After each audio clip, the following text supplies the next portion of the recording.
В этом ролике присутствуют спойлеры к мультсериалу «Совиный дом». Коллекционеры рекомендуют досмотреть ролик до конца. Приветствую пассажиров или случайных заклятий. С вами Левитата. И это третья заключительная часть по магии глифов, и не только. По мультсериалу «Совиный дом». А ссылка на первые две части будет в подсказке, или же в описании. Хоть они и немного устаревшие, но там большинство основ магии Кипящих островов. Ну а я приступаю.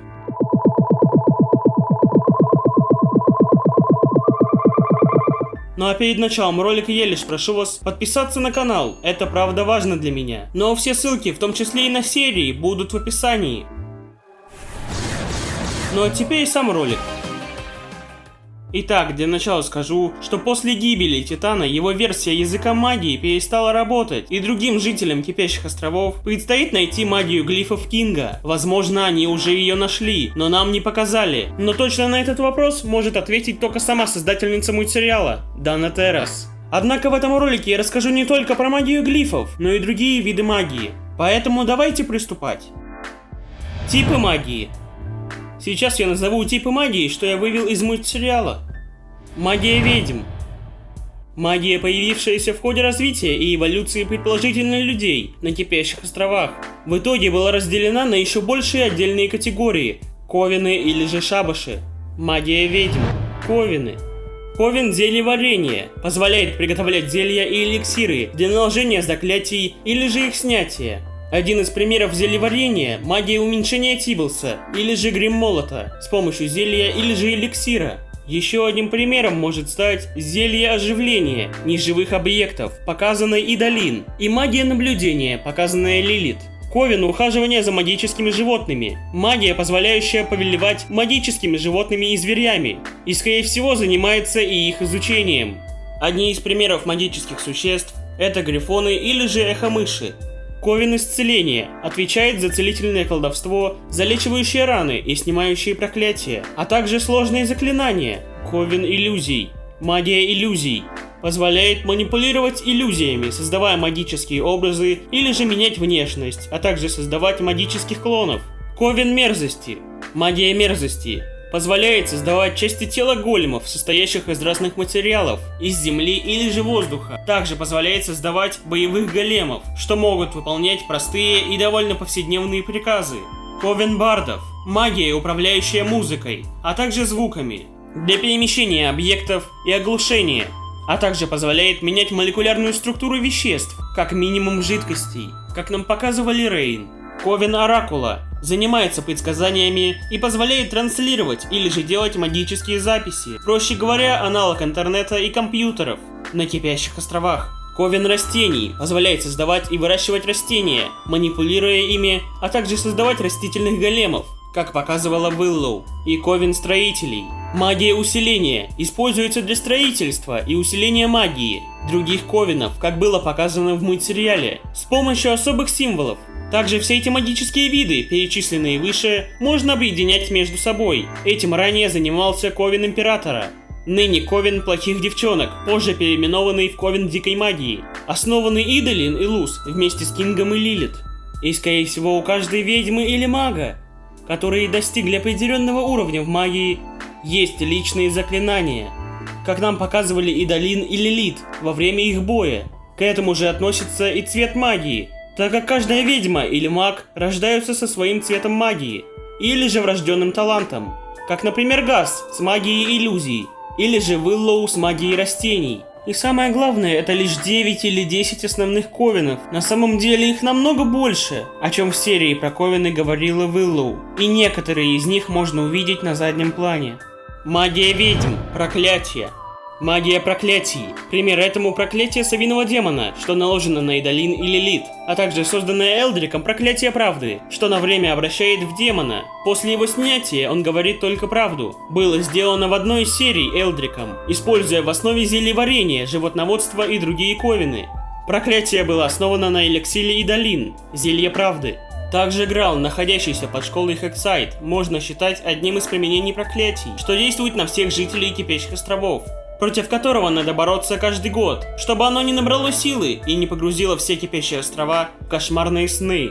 И я не удивлюсь, что это еще одна недоработка Белоса в попытке создать заклинание осушения. Однако, возможно, это проклятие и другой могущественной ведьмы, которая обозлилась на кипящие острова. Магия барьеров.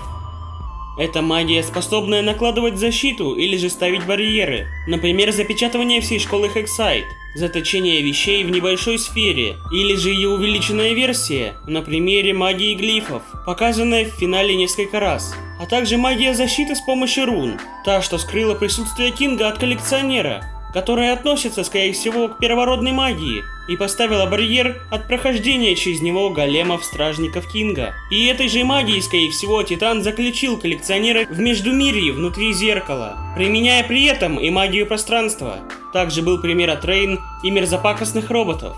И из этого следует, что ей, скорее всего, владеют барды и оракулы, так как мерзопакостные роботы были сделаны в сочетании с магией оракула, мерзопакости и технологий. А Рейн уже показывали создание магии барьера в финале 3-го сезона. И скорее всего она есть и в других ковенах, так как барьер можно создать из чего угодно, например из растений, иллюзий или же огня. И это нам показали на примере в мультсериале. Также эту магию использовала Ида в начале мультсериала для защиты дома совы от кипящего дождя. Также к этой магии относится магия договора, что была показана Эмити, которая скрепляет договор между двумя и более ведьмами или магами. Эта магия, скорее всего, относится к магии оракула. И еще есть защитная одежда из ведьминской пряжи, защищающая ведьму или мага от заклинаний. Скорее всего, она относится к ковену исцеления. И еще есть магия ловушек, одна из разновидностей магии печати, показанной Идой, что запечатывает заклинание на одном месте и высвобождает его после активации. Магия ведьм, техника и артефакты. Артефакты – это магические предметы, созданные той или иной магией, одного или же множества типов магии, объединенных в себе, которые закрепляют за собой различные эффекты, такие как усиление магии или же применение определенного типа магии, например, для тренировок. Примером служит зеркало Гасса, или же магическая палочка, которую нам показывала Эмити, а также магические кристаллы Ковена иллюзий, которые также были показаны в одной из серий. Дополнение. Магические артефакты. Также в мультсериале были показаны магические карты, магический покер и другие древние артефакты. Зеленая перчатка, позволяющая вырастить что угодно. Сфера оракула, что показывает, как стать лучшей версией себя. И исцеляющая шляпа, созданная магией диких времен, излечивающая смертельные болезни и снимающая любые проклятия. Увы, нам не удалось увидеть ее в действии, так как Лилит ее уничтожила. Артефакты, техника и магия. Техника или же технологии в связке с магией может усилить обычную магию, а также заклинания, продлевая их существование на неопределенный срок, а также дает упрощенное управление, например, сразу всеми созданными модифицированными заклинаниями. Пример можно взять у компании Аладора и Адалии, что создавали мерзопакостных роботов и другие виды оружия, что были объединены с магией и технологией.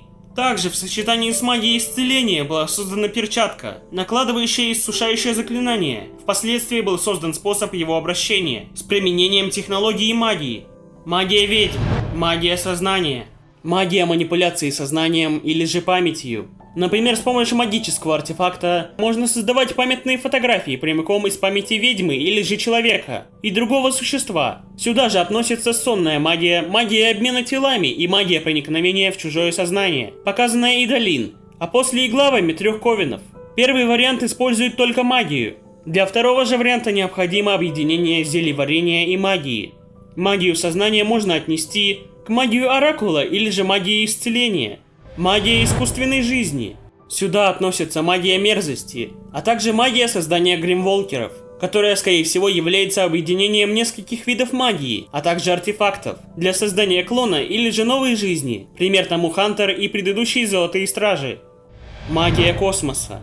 Магия, что позволяет использовать силу Луны, падающих звезд или же Солнца, для создания заклинаний или же их усиления. Одним из примеров оживления истории в библиотеке Кипящих островов от света падающей звезды. Скорее всего, этот тип магии также используют архивариусы и коллекционер. Магия космоса и ведьм.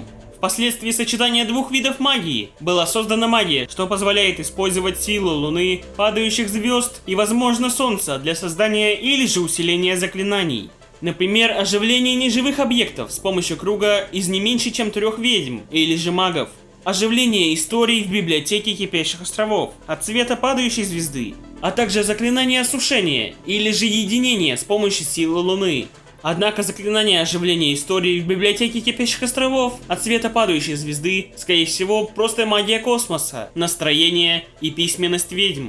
Иссушающее заклинание.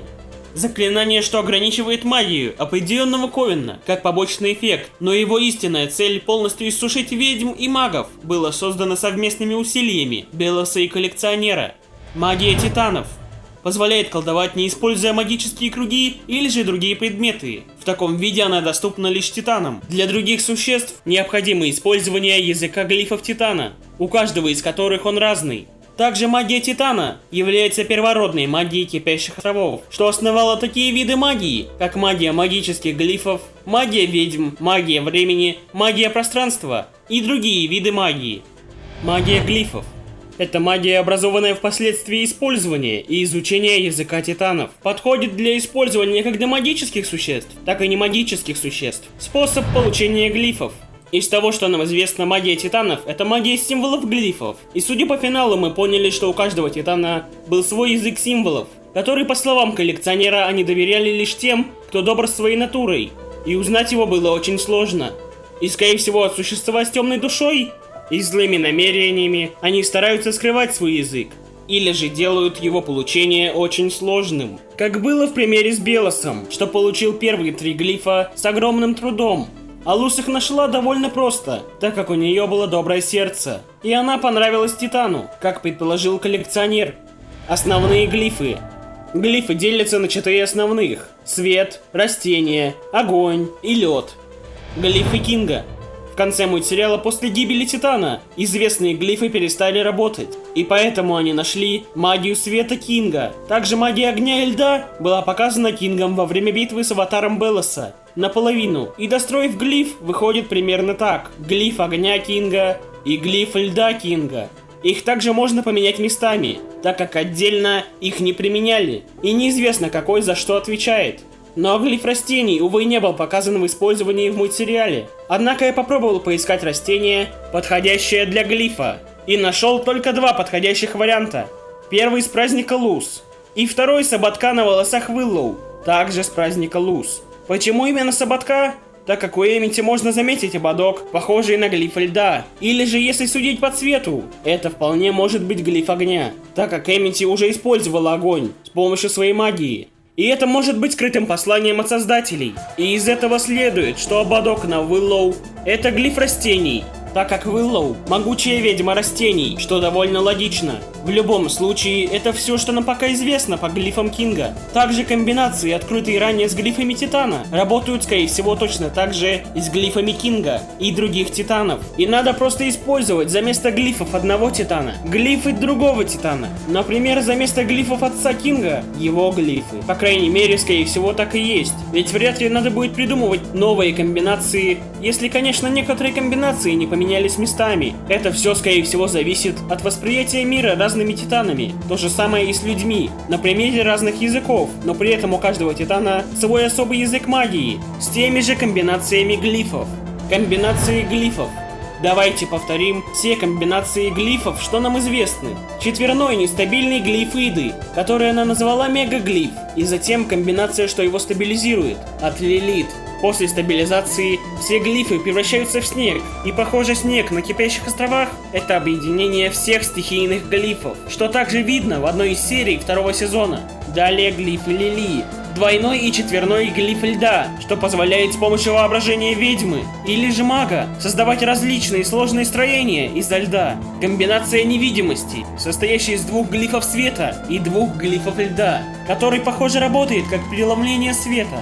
Также комбинация глифов под названием «Экстренное спасение при падении», что состоит из 1 глифа огня, света и льда, показанная и открытая Лус. Еще одна комбинация глифов Иды, огня и льда, нарисованных рядом, а также глифы, перекрывающие друг друга, также огня и льда, что было попыткой Иды создать пар или туман.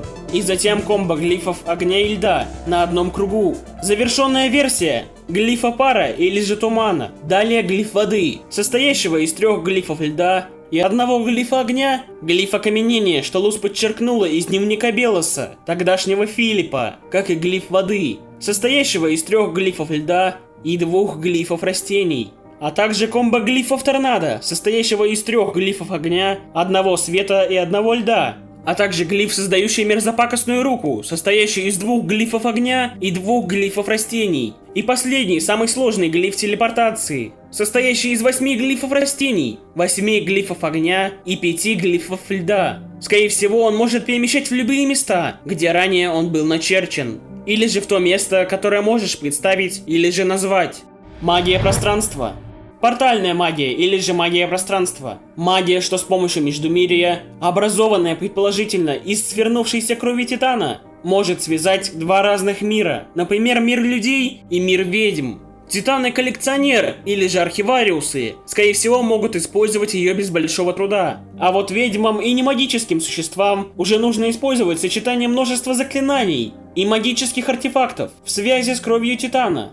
Магия телепортации позволяет перемещаться между 2 точками, где был начертен круг телепортации, показанный Белосом, или же в то место, которое ты можешь себе представить. Также похожее заклинание использовалось и для перемещения на остров Гигантской Черепахи и на Кипящие острова, показанное в одной из серий. Впоследствии одна из точек телепортации была разрушена Кингом. Магия времени является парадоксом на Кипящих островах, образованный с помощью свернувшейся крови Титана, позволяет путешествовать тем, кто найдет нужную временную дыру в определенную эпоху времени Кипящих островов. Первородная магия. Это магия титанов и ведьм, а именно магия полисманов. Я выделил эту магию, так как она является связующей магией титанов и ведьм. Так как в одной из серий «Королева летучих мышей» одна из полисманов говорила, что была посохом Титана. И сейчас магию полисманов также используют и ведьмы, а также немагические существа. Магию полисманов, скорее всего, можно отнести к части Ковена, а именно подразделение ухаживания за магическими животными, созданного с помощью специального искусства клана Клаттерн, унаследованного, скорее всего, от Титана или же Королевы летучих мышей. Также полисманы – это верные компаньоны ведьм, магов, титанов и, скорее всего, немагических существ. Чтобы получить себе полисмана, надо вырезать его из древа полисманов, или же выбрать из тех, кто уже есть. Но для этого необходима однозначная цель. Без нее, увы, полисман не оживет и не выберет тебя. Также полисманы помогают создавать более сложные заклинания намного проще. Например, заклинание обмена телами, на примере Иды. Магия демонов. Также есть и магия демонов, по которой, увы, уже совсем практически ничего не известно. Разве что могу предположить, что это одна из первородных магий и относится к магии Василисков. А точнее, магия Василисков относится к магии демонов. Проще сказать, это природная магия существ, которая у них с рождения. Примером такой магии являются Василиски, Стражник Конформаториума и Камни Спин.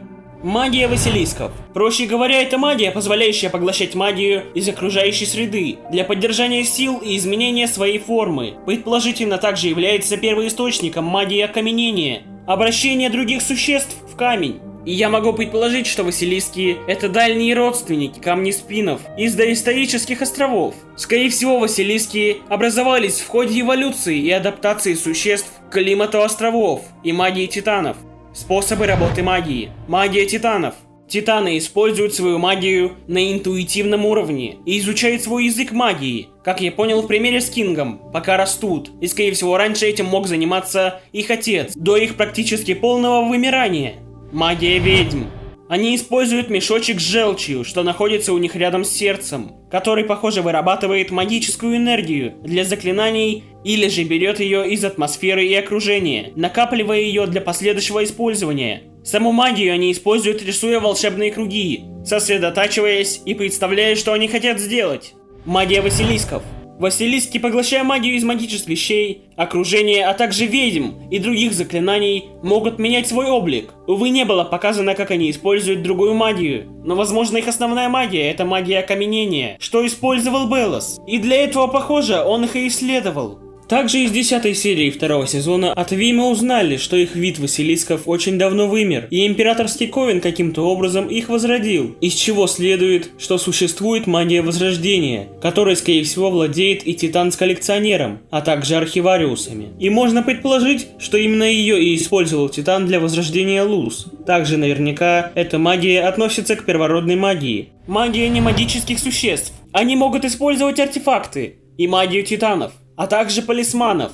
Они могут использовать глифы с языком Титана для применения магии. Они могут создавать как основные 4 элемента свет, огонь, лед и растения, так и использовать их комбинации, позволяющие делать более сложные заклинания, например, воду, окаменение, невидимость и так далее. Здесь в пример как немагических существ можно взять Хантера Гримволкера и Луз Человека, магия коллекционера и архивариусов. Эта магия позволяет использовать силу звезд и, похоже, других космических тел для своих заклятий. Также является полной противоположностью магии Титана и не может с ней сочетаться, что видно на примере коллекционера. И именно поэтому архивариусы испугались этой силы и вместе с фанатиками уничтожили почти всех Титанов. Также на примере коллекционера мы увидели, как он может двигать Луну в мгновение ока, разрушать и создавать постройки без особых усилий, а также летать. Кукольная магия. Впервые кукольная магия была показана в 1 сезоне демоном Эдегастом, что мог создавать театр и управлять куклами, как настоящими людьми. Также на примере коллекционера можно увидеть ту же самую кукольную магию. Однако в этот раз она позволяет управлять другими живыми существами и превращать их в кукол, а также использовать кукольные нити и для других целей. Скорее всего, это является сочетанием магии звезд и демонов. Источники магии. Сам язык магии, как и сама сила магии Титанов, находится в крови Титана. А так как вся кровь проходит через сердце, это главный источник магии, как у ведьм, так и у Титанов. Те же, кто использует язык Титанов, черпают для заклинания магию, что оседает в атмосфере и на окружающей местности. Также источником может стать колба с кровью Титана, на примере ключа от первого совиного портала. Или же колба с крови Титана, что было спрятано на земле, кладбище города Грейсфилд. Для Василисков источником магии может стать абсолютно что угодно, где есть магия. Магия коллекционера и архивариусов предположительно зависит от звезд и лун. Сила магии. Мощность заклинания в случае с ведьмами зависит от размера магического круга, или же усилителей магии, как в примере с зеркалом Гасса, или же сферами основателей иллюзий. Также мощность заклинания может быть усилена шабашем, или же ковенами ведьм, а также катализатором в виде полной луны, как нам показывали в мультсериале, что использовали для оживления неживых объектов. Шабаш ведьм — это когда над одним большим заклинанием работают 3 и более ведьм, или же магов. То же самое и с немагическими существами. Все зависит от размера нарисованного глифа и от мощности заклинания, что они себе представляют, а также от количества заклинаний. У Титана все зависит от того, сколько сил он вкладывает в то или иное действие. Также пока они растут, их сила растет вместе с ними. И контроль магии после тренировок или же битв складывается в привычку, и они делают это интуитивно. О Василисках мало что известно в лоре совы, но могу предположить, что их мощь магии зависит от количества поглощенной магии и ее силы. Про магию коллекционера, как и магию архивариусов, также мало известно, но могу предположить, что они рождаются с определенным запасом магии, что может расти вместе с возрастом, как и у Титанов, а также зависит от звезд и лун и других космических тел. Итоги. Магия Титанов.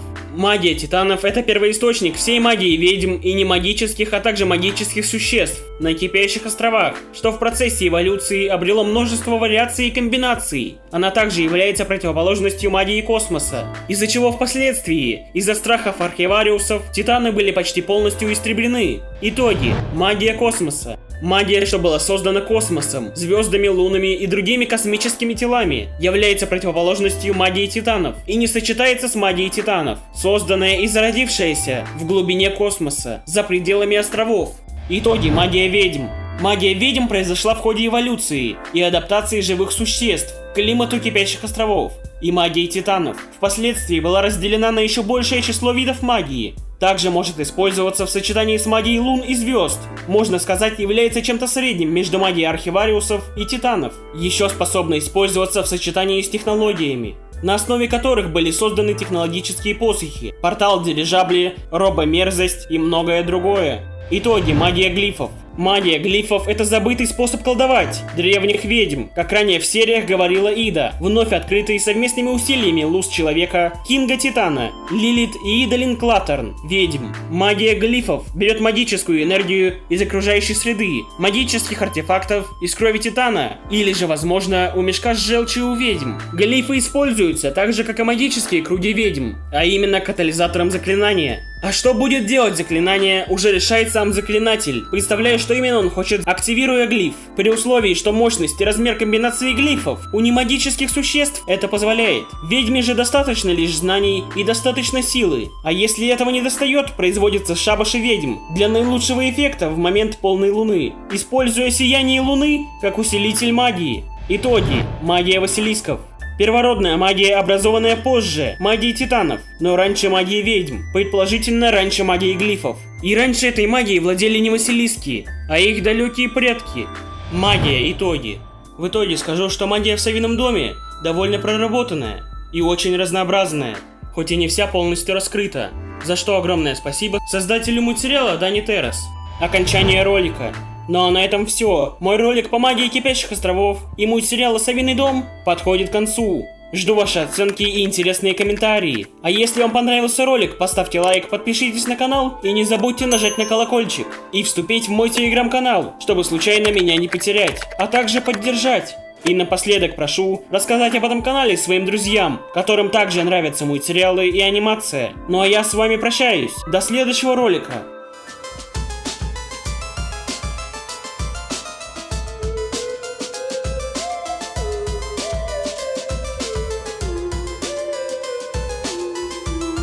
Посмотрите и другие ролики, коллекционер рекомендует.